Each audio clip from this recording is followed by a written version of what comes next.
Galera, vocês sabem que o Kratos já enfrentou praticamente todo tipo de oponente na mitologia nórdica, elfos, guardiões, dragões e por aí vai. Mas quando falamos dos oponentes mais fortes que o Kratos enfrentou durante a jornada, ele nunca teve um X1 sincero com seus oponentes, onde eles podiam usar tudo de si. O Baldur, por exemplo, só podia usar tudo de si contra o Kratos quando ele já estava todo acabado na última luta. A Sigrid até usou tudo de si contra o Kratos, mas estava em desvantagem numérica. Thor também nunca pôde usar tudo de si contra o Kratos, e quando ele pôde já estava limitado. Então assim, a maioria das lutas do Kratos sempre tem um contexto a favor dele, mas como seria o desempenho do Careca se esses contextos não existissem? Será que ele seria tão dominante quanto na Grécia?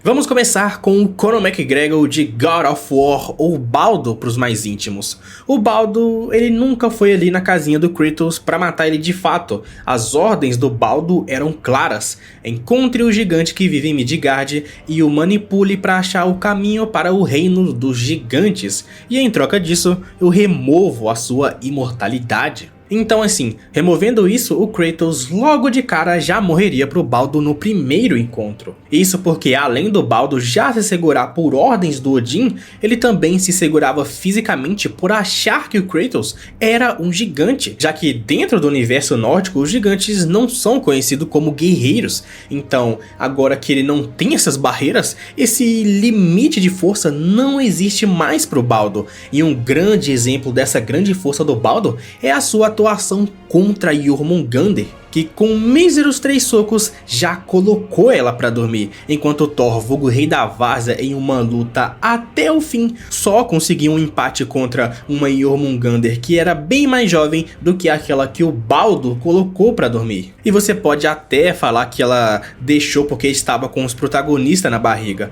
mas isso de qualquer jeito não invalida o fato do Baldur conseguir superar a resistência e durabilidade dela. E como a gente sabe, o Kratos não possui força física para superar a Jormungandr em um combate direto, já que ele mal conseguia se engajar em um combate físico contra o Baldur limitado. E para piorar, o próprio narrador da novel de God of War 2018 diz explicitamente que caso a Jormungandr quisesse naquele primeiro encontro deles, ela poderia matar o Kratos junto do Atreus sem o menor esforço. Isso porque a gente só tá falando de força física, porque se colocar velocidade no meio, aí que as coisas ficam feias pro Careca, pois o Baldur é muito mais rápido que o Kratos. Se você analisar as lutas deles, ou até mesmo momentos em que o Kratos corre, sinceramente ele parece um humano normal. Agora, se você analisar o Baldur em combate, o cara parece um rabisco na tela. Tem até uma cena em que o Kratos tenta fugir dele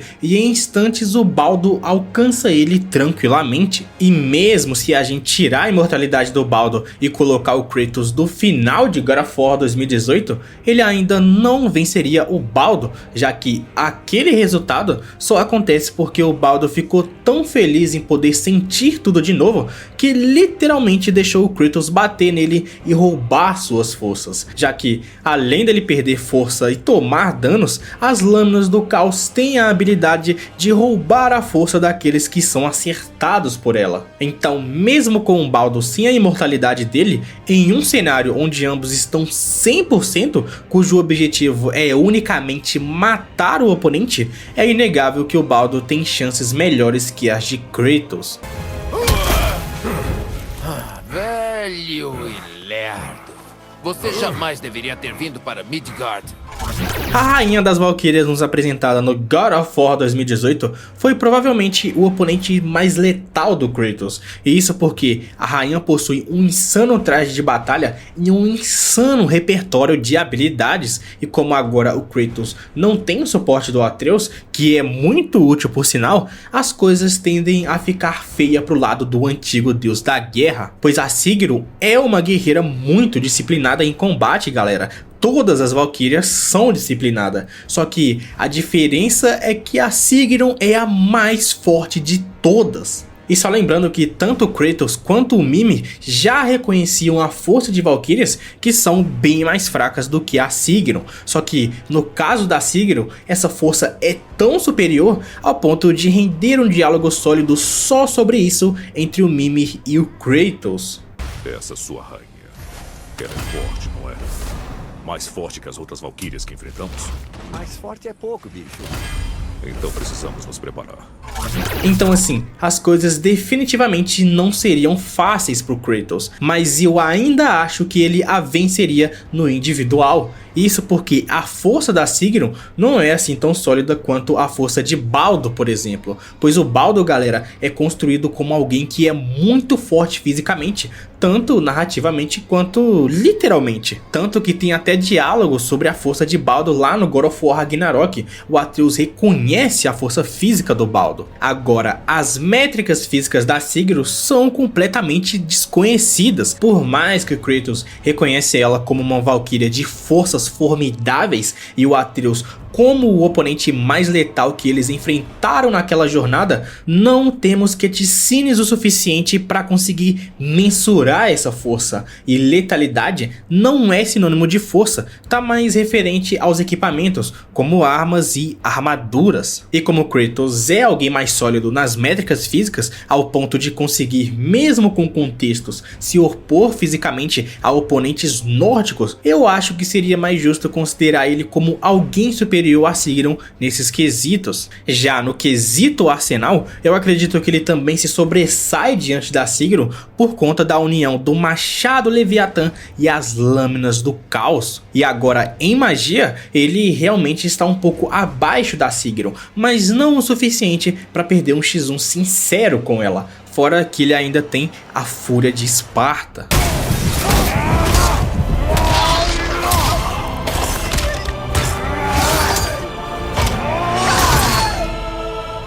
O maior matador de predeiro, Thor. O Barriga de Chope é praticamente um dos personagens, se não o personagem que mais tem autoridade em vitória pra cima do Kratos. Até porque ele praticamente fez isso no começo do God of War Ragnarok. Ele nocauteou o Kratos e só não matou o Kratos ali porque ele não podia, já que, assim como o Baldur, o pai de todos mandou o Thor ali apenas para enrolar o Kratos enquanto ele trocava uma ideia com o Atreus. Só que nesse caso aqui, eu acho que a gente tem que dar uma aliviada pro Kratos, pois para quem não sabe, o Kratos em específico do God of War Ragnarok estava meio que enferrujado, digamos assim, já que ele estava focado diretamente nos treinamentos do Atreus. E diferente do Kratos do God of War 2018, onde ele tinha tempo para caçar, tinha tempo para ficar em forma e treinar o seu físico, aqui no God of War Ragnarok isso praticamente não acontece. Até o próprio Atreus chega a chamar o Kratos de covarde por ele meio que ficar se escondendo do pai de todos. E para piorar, ainda tinha a Freya, que além de estar caçando o Kratos, também manipulava os invasores para ficar na cola do Kratos, já que foi ela quem espalhou os boatos de que o Fimbulwinter só começou por causa de Kratos, e se caso ele morresse, o Fimbulwinter chegava ao fim. Então galera, o Kratos não tinha tanto tempo assim de sobra para olhar para si mesmo. Mas e se ele tivesse esse tempo, se fosse o Kratos do meio da jornada, já que ele já tá aquecido e se fortalecendo, ele conseguiria vencer o Thor? E a resposta ainda é não, galera. Isso porque a força do Thor é simplesmente descomunal. Para você ter uma ideia, o Thor não estava usando nem metade da sua força contra o Kratos no primeiro embate. E mesmo ele não usando tudo de si, já foi o suficiente para fazer com que o Kratos desejasse ter a ajuda do Atreus naquele combate. E a gente sabe que ele não estava usando tudo de si porque quando ele usa tudo de si, uma nação misteriosamente tem sua geografia alterada, ou os impactos de seus golpes abalam os outros reinos. E é claro que se isso não acontecer, não significa que ele não está usando tudo de si, mas além de ter a citação de que ele tinha que se conter, ele claramente estava cagando pro Kratos. Então por isso eu acho que mesmo se o Kratos estivesse em 100%, ele ainda não venceria o Thor. E você pode até dizer que na última luta ele venceu o Thor, mas aí você está sendo desleal, pois o Thor na segunda luta já não estava mais em 100%. Ele já vinha de uma outra luta contra dois High Tier consolidados do verso, a Jormungandr e o Ragnarok. Fora que o Thor jogou muita energia fora naquele impacto que mandou a Jormungandr de volta para o passado, e como é mostrado nos jogos gregos, a perca de magia é igual a perca de força, e a magia também aumenta o poder de um deus. E obviamente lutar contra duas divindades ao mesmo tempo vai te deixar mais fraco. Os deuses também cansam, galera. Agora imagina lutar sozinho contra o Ragnarok, uma criatura que destruiria um reino sozinho e que só poderia ser combatida com o Thor e o Odin ao mesmo tempo.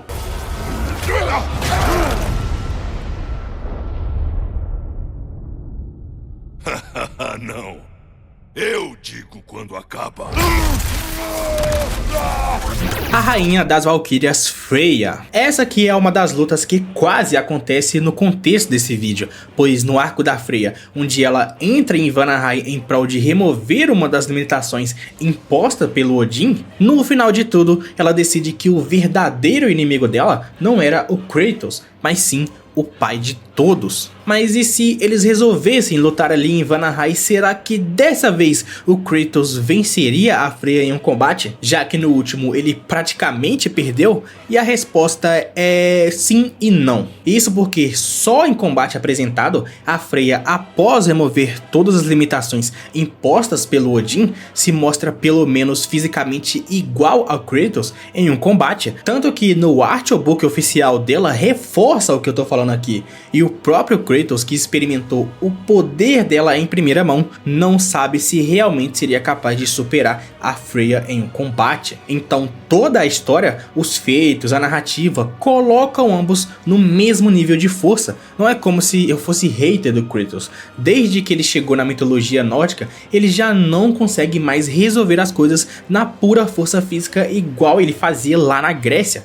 Os deuses nórdicos são mais fortes fisicamente que os deuses gregos e muitos deles são até mais fortes do que o Kratos. Tanto que muitos dos deuses nórdicos, após experimentarem o poder do Kratos em primeira mão, não acreditam que ele foi capaz de vencer outro deus. Mas se eu fosse dar a minha opinião como leitor diante dessas informações, eu acredito que a Freya venceria. Isso porque, fisicamente falando, ambos são iguais, mas o Kratos ainda tem a fúria de Esparta. Ele nunca chegou a usar isso em um combate direto contra a Freya, ele só usou isso contra o Baldur, contra o filho do Thor e contra o antigo rei dos Elfos Escuros. Então a narrativa não vai levar isso em consideração, já que é um poder que o Kratos nunca chegou a usar contra ela. Então, pelo menos falando fisicamente, durante o uso da Fúria de Esparta, o Kratos terá uma bela vantagem no combate corpo a corpo. Só que o problema disso tudo é que a Freya tem magias melhores que as de Kratos. E se eu não me engano, elas são até mais fortes do que as próprias magias do Odin. Como, por exemplo, a magia de manipulação elemental que foi capaz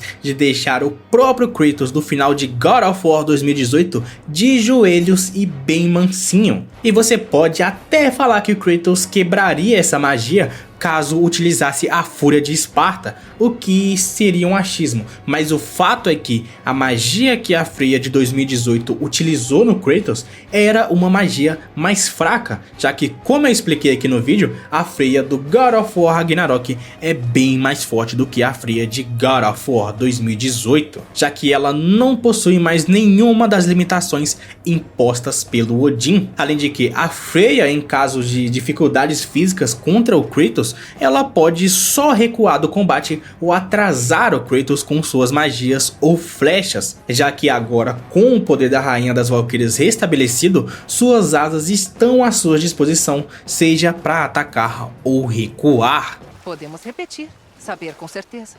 Prefiro não fazer isso. Imaginei que não. Odin, o pai de todos. Bom, aqui eu acho que não tem muito segredo, né? Já que para derrotar o Odin foi necessário basicamente 2 Kratos com a ajuda do Atreus, fazendo praticamente um 3v1 para cima do pai de todos. E se para derrotar apenas um foi necessário 3, obviamente um sozinho não seria capaz. Mas se isso não te convence, saiba que aquela mesma magia que lá no God of War 2018 foi forte o suficiente para imobilizar o Kratos, no God of War Ragnarok não foi o suficiente para imobilizar completamente o Odin, que em comparação ao Kratos teve uma performance bem melhor, mostrando que pelo menos fisicamente o Odin é um pouco acima do Kratos do final de God of War 2018. Além disso, o Odin lá na sua adolescência já era forte o suficiente para conseguir matar um primordial e pelo menos narrativamente ele parece ser o deus mais forte de todos, mais forte até mesmo que o Baldur, Thor, Freya, Tyr e por aí vai. Você tem uma dívida. Você não tem mais graça. Gná, a rainha das Valquírias. Aqui é quase a mesma coisa que a Sigrun lá do God of War 2018, só que a diferença entre a Gná e a Sigrun é que a Gná é oficialmente afirmada sendo uma amiga antiga da Freya e uma deusa Vanir, o que naturalmente já coloca ela um pouco acima da Sigrun. E quando a gente adiciona o cargo de rainha das Valquírias a Gná e todo aquele arsenal e força insana que vem junto dele, é impossível dizer que a Gná não é mais forte que a Sigrun. E mesmo que ambas não possuem combates registrados em cutscenes, só pelo fato da Gná ser considerada uma ameaça pela Freya e conseguir fazer um 2v1 na história contra o Kratos e a Freya ao mesmo tempo, pelo menos pra mim, isso mostra que existe sim uma diferença de força pelo menos significativa entre elas. Afinal, a Sigrun foi superada pelo Kratos e o Atreus no God of War 2018, enquanto a Gná foi superada pelo Kratos e a Freya do God of War Ragnarok. Então, com base nisso tudo, mesmo a Gná sendo ainda mais forte que a Sigrun, eu ainda acredito que o Kratos a venceria em um combate, porque assim como a Sigrun, a Gná carece um pouco de combates em cutscenes, e mesmo que ela seja uma deusa Vanir da Era da Freya e perigosa o suficiente para Freya reconhecer isso, eu não acho que, por exemplo, ela seja tão forte quanto a própria Freya. E mesmo que eu tenha falado que se é necessário mais de um para superar outro indivíduo em um combate, isso de certa forma mostra superioridade, nesse caso aqui eu acredito que não se aplica muito bem, já que não temos muitas coisas. Tudo que a gente tem é gameplay basicamente, enquanto nos outros casos temos feitos sólidos dos personagens, temos menções melhores. Então em situações assim eu prefiro 1000 vezes cravar que o vencedor será o Kratos por ser um personagem muito mais sólido na história da obra do que cravar em um personagem de procedências duvidosas.